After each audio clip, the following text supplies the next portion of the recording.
রাসূলুল্লাহ সাল্লাল্লাহু আলাইহি ওয়াসাল্লামের একটি গুরুত্বপূর্ণ হাদিস আমার হুজুর পাক নবী বলেছেন, আত-তাওয়াদু লা ইয়াজিদু ইল্লা রিসআতা, অর্থ বিনয় মানুষের মর্যাদা বৃদ্ধি করে। বিনয়, নিরহংকার, বিনয় হওয়া, নম্র হওয়া, ভদ্র হওয়া, শিষ্টাচার হওয়া, বিনয়।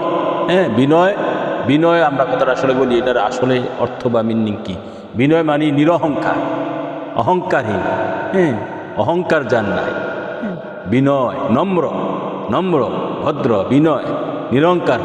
আমার হুজুর পাক নবী বলেছেন, হ্যাঁ, বিনয় মানুষের মর্যাদা বৃদ্ধি করে। আমরা যদি অহংকারহীন হই, যে কোনো আমল, যে কথাবার্তা, কাজকর্ম, খাওয়া দাওয়া, ওঠা বসা, রোজা নামাজ, হজ জাকাত, পর্দা বসিতে গিলা খুব আমলে, বিশেষ করে আমলে বিনয় হতে হবে।